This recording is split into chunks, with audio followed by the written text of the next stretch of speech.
So I'll be explaining to you why you are not able to make money despite you might be doing a lot of things wrong. But if your mindset part is not good, uh, then you can never really do it.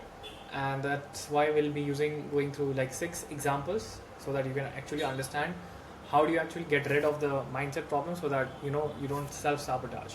So let's begin. The thermostat in the kitchen. Your ceiling is not your skills, it is a number set in your body before you were 12, and your body will fight your bank account to return to it. I want you to think about the AC in a Mumbai apartment in May, not the brand, the dial. Whoever set that dial to 22 decided the temperature of the room for the next 6 hours. Okay? It does not matter what the weather is doing outside. It does not matter how many people walk into the room. Whenever the air in the room drifts too far above or below 22, the machine kicks on and pulls it back. The room has a set point, and the set point wins. Okay? Just picture a hotel that you go into this, right? Your body has one too, not for temperature but for money. Somewhere between when you were 8 and when you were 12, you watched your family live at a certain income, spend a certain way, talk about money a certain way, and a nervous system wrote a quick number into you.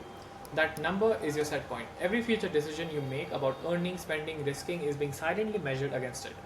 If your business earns 3 times that number next month, your body will feel weird, a little unsettled, vaguely guilty, slightly dizzy, and it will quietly go looking for ways to bring you back to the set point. It will make you cancel meetings, it will make you spend recklessly, it will make you lose interest in the winning ad, it will make you pick a fight with your brother. It does not feel like sabotage because it does not look like sabotage. It looks like I need a break, it looks like paisa se kya hota hai yaar, it looks like let me take this weekend off and think clearly. Every household has a thermostat in the kitchen. The ones on the wall keeps the room at 22, the ones in your chest keeps your bank balance at 50,000. The reason most people doing drop shipping in India get stuck and then same monthly number for 6 months or years also on end in a row, it's not a creative problem, it's not a product problem, it is not an ad account problem, it is not a strategy problem. Those are downstream. The upstream is a set point on so quiet you have never actually heard it, humming inside you, returning you to the temperature the house you grew up in was comfortable at. You cannot out hustle a set point, you can only change it, and the first step to changing it is admitting it exists. Most people refuse it. They say I just need better creative. They say बस एक hero product आ जाए सब ठीक हो जाएगा. They have been saying that the same sentence for 18 months. The ads are fine, the product is fine, the thermostat is what is capping them. Plot your store's revenue for the last 12 months on a piece of paper or like whatever you wish to use, Excel sheet or whatever. Okay? Look at the graph. You see a ceiling that keeps bruising against and falling back from. That is not a coincidence and that is not the market. That is your endpoint, set point showing itself. The number it keeps pulling it back to is not a random number. It is a number that was written into you a long time ago, and you are going to have to learn the shape of it before you can change it. Okay, your bank balance never exceeds your set point. Fix the thermostat before you fix the store. You have to fix what is internal because what is external comes from internal. As above, so below. It's the law of the universe. Yeah.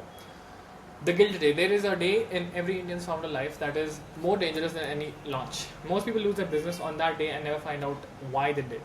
Imagine this: you run your store for 2 years, you cross 3 lakhs a month in profit. Then, one morning you open a bank app and realize quietly that you just made more in a single month than your father made in his best year of working. And that number is sitting in your account. It happened to you, nobody's stopping you. There is no manager to congratulate you, there is no promotional email from HR. Watch what happens in your body on that day. Okay, most Indian founders I have seen, and why people get complacent is, first a short burst of joy, maybe 90 seconds of it, then a wave of vertigo, like the room got slightly tilted. And this is why, whenever you have a best day, the very next day you have a very bad day. This is the reason. Then, and this one that matters, a heavy, unspecific, undeniable wave of guilt. Not guilt for anything you actually did, guilt for the fact of the number itself. Guilt for having it while your dad worked 40 years and you never saw it. Guilt for the cousins who are still studying. Guilt for the uncle who is still, taking the local to work every morning. Guilt that is not about morality, guilt that is about belonging. That is the guilt day. The guilt day is more dangerous than any ad account disaster because most people within 7 days of the guilt day will quietly, unconsciously start shrinking their business to make the guilt go away. They'll stop spending on the ads that were working. They will disappear from the desk for a week. They will overtip the waiters. They will send a big chunk of money out of pure discomfort instead of reinvesting into the actual business. They will do 100 small things that all point in the same direction, which is back to the set point. The day your business finally works is the day your thermostat starts screaming. Most people think the screaming means something is wrong. The screaming is just the old set point trying to pull you home. If you can sit with the guilt day without obeying it, you can literally do nothing for 3 days. No big spending, no big reinvesting, no guilt donations, no dramatic phone calls home. You will notice something. The guilt passes. It does not kill you. Your body will have tried to return you to the set point. There will be resistance, and you will have politely refused. And what you will have discovered is that the set point was never a rule. It was a habit, and habits, given enough refusal, can be rewritten. Most Indian dropshippers never find this out because they obey the guilt every single time it comes. So every quarter, the same cycle, grow, hit the number, feel the guilt, shrink. Grow, hit the number, feel the guilt, and again shrink. Watch a store graph long enough and you can see the thermostat doing its work in the shape of a chart. You can see the exact month the founder built. And the way you fix that is, I'll give you a mental hack, is whatever your dream number is. Like for example, right now your goal is to make, let's say 10 lakh revenue a month, okay? You're making 10 lakh revenue. The day you hit 10 lakh revenue, that day you have to absolutely be disgusted at yourself that you're just making 10 lakh. If you go like, oh why yaar, maine aaj 10 lakh kama liye, I'm finally making 10 lakhs. That is the day this all starts happening. So the day you hit 10 lakhs, you have to be like, fuck man, I'm just hitting 10 lakhs. I'm fucking disgrace to society. This is the thought process you need to have to not be complacent.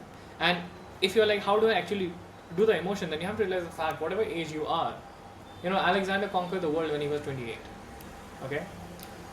Mark Zuckerberg became the world's youngest self-made billionaire at 23. Okay? So whatever the fuck you have done, and I don't mean this to demean anyone's accomplishment, I do this with myself all the time. Okay? And sometimes it does get unhealthy, but whatever. If you want to conquer the world, if you want to become the best, then you have to do this. It's not going to be like, oh, wo aankhon pe cucumber laga ke, yaar, mental health and all this bullshit, right? I mean, mental health is good. What I mean to say is, yaar, healthy living, yaar, bura mat feel karo, don't be depressed. This is all this bullshit. If you want to be successful, there's no such thing as, oh, yaar, मेरे को अच्छा feel नहीं हो रहा, मैं आज काम नहीं करूँगा. Bullshit. Okay, you have to be absolutely disgusted at the fact that you're just making 10 lakh rupees. When people have conquered the world when, they were half your age. Okay. But whatever your age is, whatever. Okay. So, yeah, that's one mental reframing you can use. Okay. So, next up is the bank app mirror. Before any affirmations, before any book, before any course, there is a 30-second test your face already knows the answer to. Stop the video for a second and do this. Do not think about it. Do not prepare your face. Take your phone out, open a bank app and look at the home screen. The one with the balance. I want you to notice what your face does in the half second before you consciously start controlling it. Yeah. So, did your jaw tighten? Did your stomach go a little hollow? Did your shoulders draw in slightly? Did your eyes flick without you deciding to check whether anyone was looking over your shoulder? Did your whole body quietly say, this is not enough or this might, not last? Did you, without thinking, already start running the math on what bill is due next month? Whatever your face did in that half second is your real relationship with money. The bank app is not a screen, it is a mirror. It does not show you your balance, it shows you the person you become while you're trying to make it. Okay? Here is what most Indian founders miss. Okay? You think the goal is to change the number on the screen, the goal is to change the face that looks at the screen. Because the face is the set point wearing the skin. If the face tightens at every number that crosses the old set point, it will not matter how many hero products you launch, the face will keep pulling the number back down until the face can relax again. The face is older than your strategy. The face was trained at a dinner table when you were 9 and your mother told you to not ask for the expensive toy. It could be any particular instance. Okay? There is a whole industry in India right now selling money from affirmations and manifestation journals and vision boards.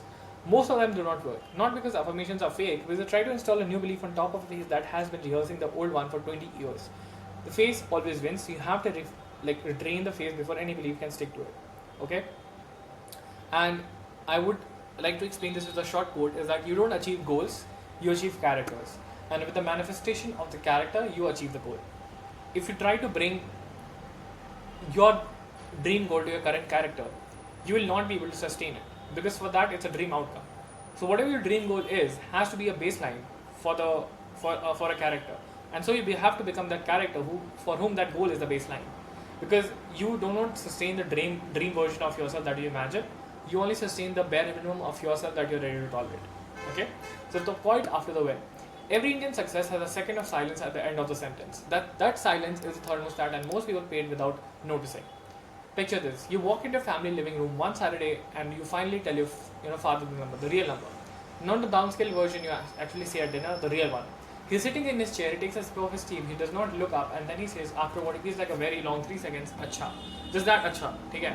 And he goes back to his newspaper watching TV or whatever. Okay? You walked in expecting something, but you did not get it.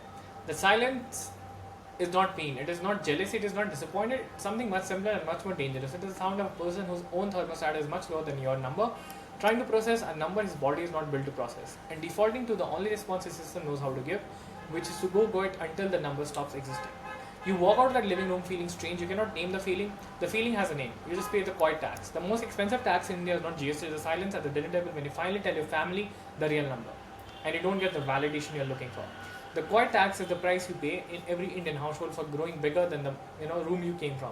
Nobody asked you to pay it. Nobody even knew they collected it, but your body knew. Your body goes home that night and quietly decides to stop pressing the number at dinner, to stop reinvesting quite so aggressively, to stop posting wins on Instagram, and to stop making the kind of moves that would create another living room moment like that one. And within 3 weeks, your business has not consciously pulled itself back down to a size that does not require another quiet tax payment. This is not a suggestion to stop loving your family, by the way. It is a suggestion to stop letting that thermostat control yours. They are not trying to hurt you. They are not trying to pull you back down. The silence is an old inheritance from a house where growth was not safe. Okay, you can honor them by taking care of them. You cannot honor them by shrinking for them. Shrinking for them does not make them warm. It just makes you small. The work is this: you can learn to hear the quiet, notice the quiet, and not shrink. You let the quiet sit there in the room and go back to your desk, and you ship the next thing anyway. Every time you do, the quiet tax rate drops little. Over months, it stops collecting, and that is the moment the thermostat actually changes. Not in some meditation session, not in some manifestation journal, in a living room over a cup of tea with your father quietly going back to the newspaper. Okay. So if you like what you have heard till now, and if you found it interesting, and if you're like, okay, how the hell do I actually implement all of this in practicality? Well, to help you out, I have got a one-to-one coaching program where we set out a goal for you before you even start, and then we work for 3 months where you get 12 one-to-one calls with me, 1 hour each, every week, right? And if you don't hit the goal that we set out before starting, you keep working with me for free till you do. Okay, so it's a one-to-one program, and you basically become the best and change your life. So if that's something that interests you, can check the link in the description down below, and if you qualify for it, then my manager will contact you, and then we'll hop on a call to see if we can work together. And yeah, that's about it. So since you watched till here, let me give you a little bit of a bonus. Okay, so the last room, one final thing before the screen goes dark. Look around you right now, and I'll let you go. Look around the room you're watching this in: the walls, the ceiling, the door, this chair you're sitting in. That is the current room, and here's the thing about every current room. It is the exact size of the current thermostat, not a centimeter bigger. So when people ask me to scale a dropshipping business in India, what I actually want to tell them, but almost never can in 1 minute, reply is this: it is not a strategy question, it is not a software question, it is not a hero product question. It is a room question. The size of your next room will be exactly the size of your next room you let yourself walk into, physically and mentally. And the room you're sitting in tonight is the room your father could afford to give you, emotionally and financially. 20 years ago, it is not your room. It never was. You inherited it. You are welcome to stay in it forever. Most Indians do. You have to understand this paragraph. If you do, it's going to change your life. But if any of this felt uncomfortable while you were watching it, if any of this made your stomach tighten the same way your bank app does, that discomfort is a door. The room has a door. It always had a door. You just never walked it because nobody in your life told you the doors existed. Okay? Check the thermostat tonight. If the number on the wall is the number your family was comfortable with, and you're not your family, then the number is not yours. Okay, so I hope this clicks it for you as to why you're not able to grow beyond certain numbers, and why you stay broke, right? Because you have to understand these things in the psychology, because if I start explaining the very deep psychology, it's not very easy to explain all the Carl Jung and Nietzsche and all these people's thinking in a YouTube video here, right? So that's why I have kind of like put our own metaphors here. So I have that clicks with you, and if it did, then yeah, you can like the video and subscribe. And if the one thing interests you, if you want to change your life, it's the best program out there. And yeah, so that's it for this video. I'll see you in the next one. Thanks for watching.